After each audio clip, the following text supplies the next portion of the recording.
Hi, this is a quick video to show you how to derive the formula for calculating the design bending moment capacity of concrete beams.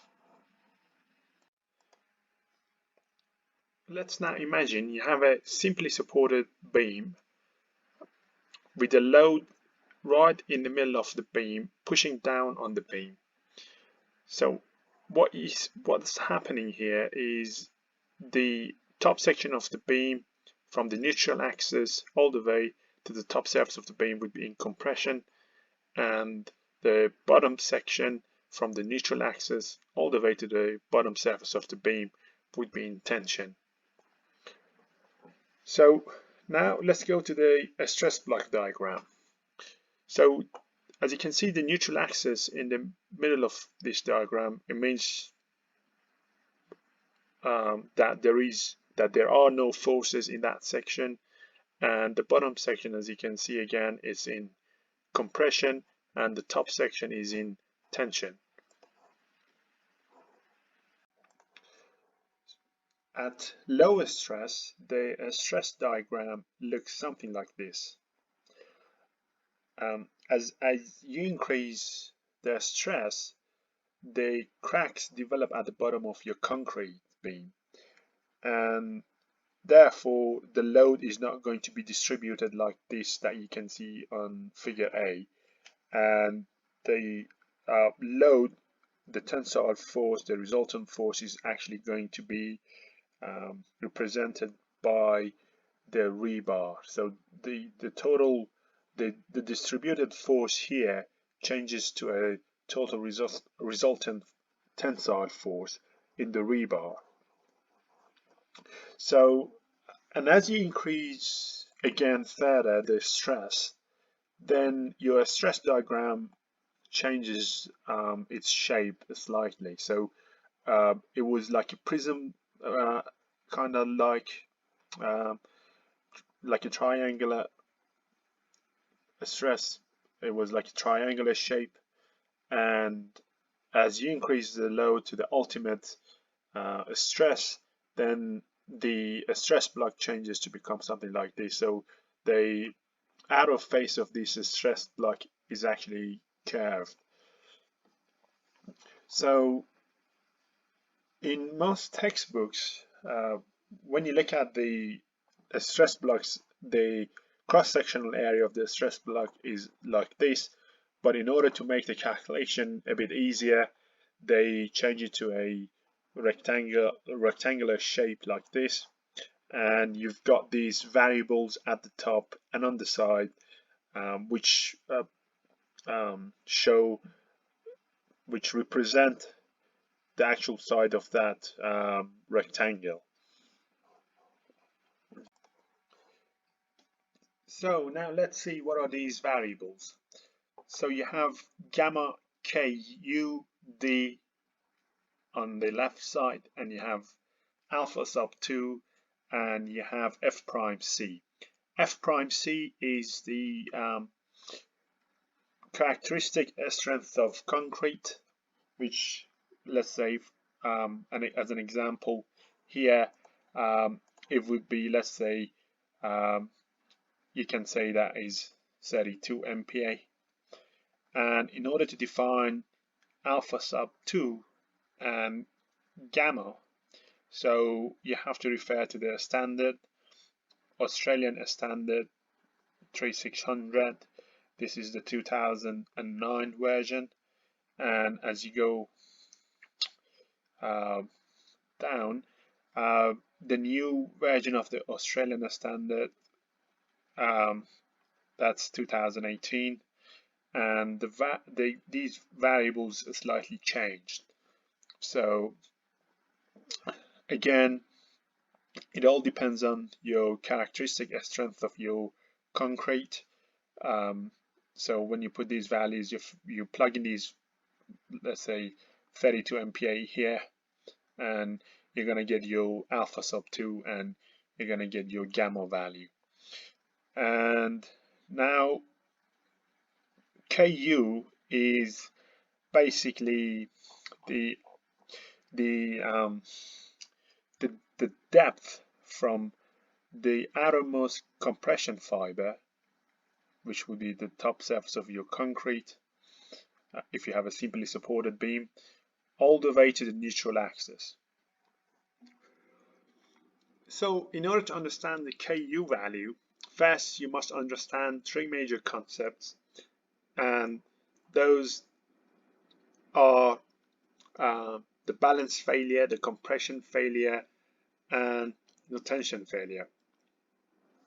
So the concrete, the ultimate strain of concrete is 0.003, but the yield strain of steel, it's 0.0025, and that's basically defined by this small formula here. The yield strain for grade, let's say 500 deformed reinforcement bar, that would be 500 MPa divided by the 200,000 MPa. That's the this one is the modulus of elasticity of your steel, and that would be 0.0025. So when both of these reach the ultimate threshold, then if both of them reach at the same time to their threshold, then that is going to be a balance failure, because both of them are going to fail. They call it balanced because you have concrete at the top and you have steel at the bottom, and this lever arm here is actually going to cause both of them to fail due to the stress that is basically applied to the steel and the concrete. So this type of failure, it does not give you any warning sign, and this is not a good design, so you have to stay away from this design. So now let's go to the compression failure. In a compression failure, your strain of steel is actually way lesser than its ultimate, than its yield strain. So this is again, yield strain of the steel is this one is 0.0025, but let's say if your strain is 0.001, then you're far away from your threshold, and this is not going to fail. However, if your concrete reaches to 0.003, then your concrete is going to fail. And this is because you put too much steel here, that the strain of concrete, the ultimate strain of concrete at the top, which basically gets translated into the strain of the steel due to this lever arm here, it is basically not enough to make the strain of a steel to reach to 0.0025, and that's where the concrete is going to fail, and that is going to be a very ductile, that is going to be a very brittle failure. So brittle failure, and you don't want to use that either, because again, this type of design would not provide any warning sign. Let's say if you overload the structure, and if the concrete first start to fail, and that is going to be like very explosive sort of failure, and the concrete is going to be basically explode into millions of pieces, and that would be very dangerous, and that's why you don't need that type of design either. So now let's look at the tension failure.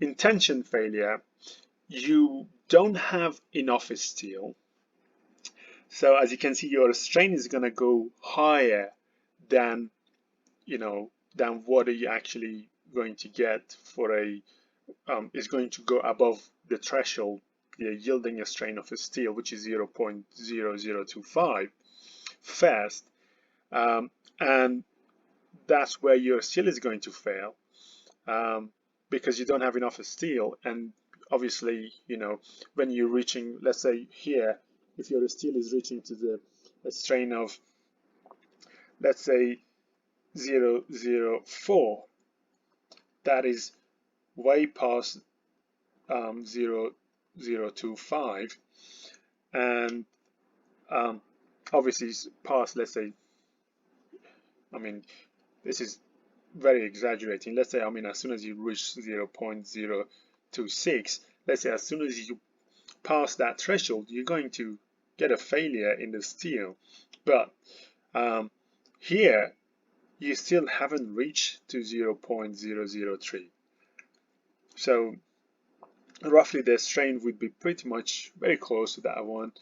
Would be, let's say, if that one is, let's say 0.0026, let's say here, this is an example, you'll be somewhere around, let's say, just 0.029, and that's where you still have a way to go to 0.003, so you're not gonna get a compression failure, but instead, because you passed the 0.0025, let's say you've got 0.0026, and that is bigger than 0.0025, and that's where you're going to get tension failure, and your rebar is going to fail, and that is going to be a very, I mean, that's going to be a ductile failure, and this is the most desirable type of design, because as soon as your rebar is giving way, it's not going to be catastrophic, it's not going to fail immediately, it's going to crack, but it's still going to hold the concrete pieces together, and it's not going to explode into millions of pieces like as you get in the compression failure. Now that you know the differences between all these three failure modes, now it's time to basically derive our formula. But before doing that, because we need to define the KUB in terms of a number, so in order to do that, first it's better to start off KUB. So KUB, the B actually denotes the balance failure. So as you can see in this formula here, that's the ultimate strain of concrete divided by a strain of concrete plus the yield strain of steel. So again, the formula, I write it down here, it would be something like this. It would be, let's say, KUB is equal ECU divided epsilon CU plus E epsilon SY. So after 2000, I think 2001, the strain of steel from 400 MPa, that was pre 2001, I believe. The actual yield stress of a steel from 400 MPa in 2001, before 2001, sorry, it went up to I think 500 MPa. So this value is basically for the steel after 2001, this value here, the 500. So that's why you get 0.545. In the old days, before 2001, the KUB was basically 0.03 divided by 0.03 plus 400 divided by 200,000 MPa, which was around 0.6, and that was pre-2001, this value here. But since after 2001, the yield stress of a steel went up to 500, yield strength of a steel went to 500 MPa, then now you get this 0.545 here. So now let's say we're looking at the standard after 2001, obviously. So let me delete all these other stuff here. So we've got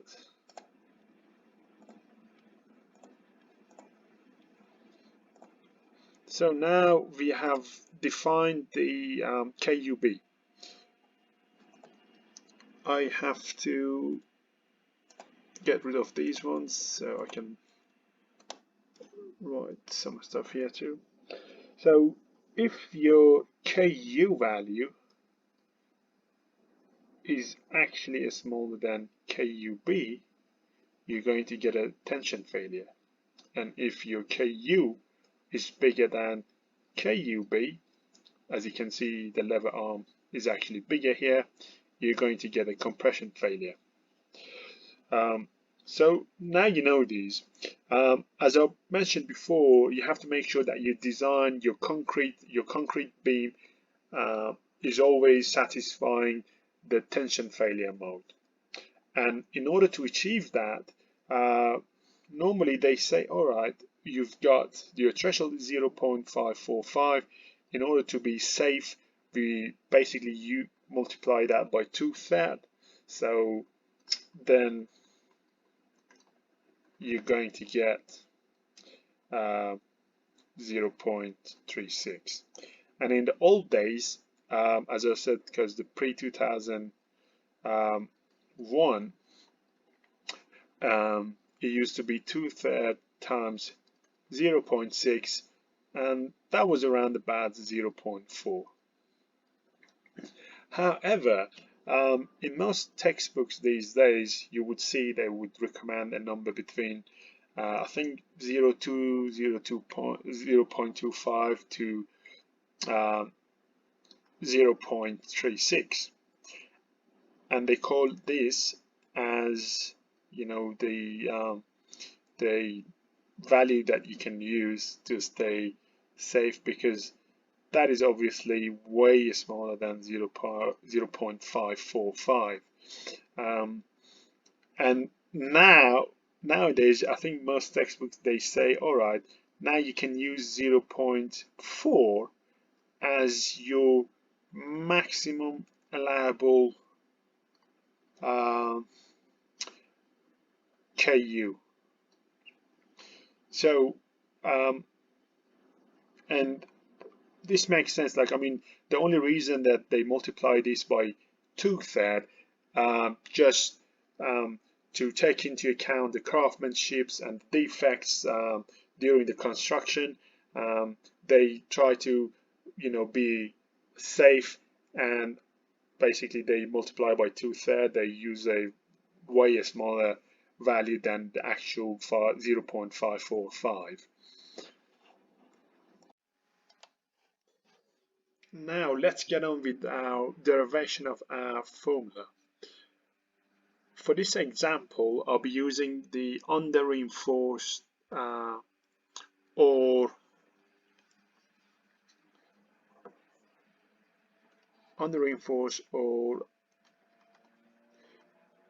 tensile failure mode. These are actually equal to each other. Now you have the area of a steel at the bottom, and you multiply that by yield the stress of your steel. If you, for instance, if you got 1000 millimeter, let's say 1000 millimeter square, and then your yield stress of your steel would be 500 MPa. When you multiply the two, your final answer is going to be in Newton. So now you have that. We calculated the T. So the compression would be the top side of the stress block, alpha sub 2 times F prime C times the gamma times Ku times D. And don't forget, this is just when you multiply the two, you calculating the cross-sectional area of your stress block. Then you must multiply that by B, which is the breadth of your concrete. So if that's your stress block, it's going to be like this. So that's going to be your stress block, and these are going to be all the way that way. Just, it is exactly the same as what I show you guys at the start. So the stress block extends all the way into the page. Now we're going back. You calculate your stress block, which would be this formula here. So alpha sub 2 times F prime C, this is this one, times gamma Ku D, which is this one, and the B, which I just explained to you. That would be your compression. And in order to have your beam statically stable, then these two forces have to be equal to one another. If C is not equal to T, then you have whole heaps of problems. Now let's say we are going to take the bending moment at this point, at just here, this corner here. You have your tension, your tensile force, which is going to the right, and your compression to the left. We assume that if it goes to the right, if it's positive, if it goes to the left, it's negative. That's just a convention that you choose. Now you would say, all right, you've got your T, which is equal to AST FSY times the lever arm. So the lever arm is going to be right from the mid center of your rebar, which is around here, all the way to the outermost compression fiber of the concrete, which would be equal to D, this one, times D minus C, that is this C here. The resultant force is shown in the middle of your stress block. Then your lever arm would be from the resultant force all the way to the outermost compression fiber of the concrete. So you have the depth of your stress block is equal to gamma KUD, and that is going to be the resultant force is going to be right in the middle of that. Then you must multiply the C by gamma KU D divided by 2. There you go. That's your formula that you need to know. But again, we talked about KU before. In terms of KU, you need to first calculate the KU. I mean, you can do that KU. You can calculate the KUB, but which we talked about it is going to be, I mean, 0.545, but to be safe, you multiply that by 2/3 and you get 0.36. So you can use numbers smaller than that, as I said before, let's say 0.2 to 0.36. So if your value is within this range, then you're good. How did we get this KU here? So this KU basically is nothing more than just making the compression force equal to the tensile force, and you basically rearrange these equations, and then to find the KU, you get this equation here, which is exactly it's a combination of compression and tensile force. And again, let's say you have a concrete, you selecting 32 MPa concrete, your yield stress of your steel would be 500 MPa. When you know these two terms, obviously, as we explained again, gamma and alpha sub 2 is going to be known, and all you left with is AST, the area of your steel, and the dimension of your concrete. And you play around with these three values to get a value between 0.36, and if that is the case, then you can you can plug in your KU here, and you can find your bending moment capacity of your concrete. But the easier way, you can do another rearrangement. You can rearrange your equation a bit, so you can use that bit there. You say AST FSY D, again the same as at the top, minus, so the C was, we said compression is equal to tension, so AST we can just therefore we can say the compression is equal to AST FSY. So we can say AST FSY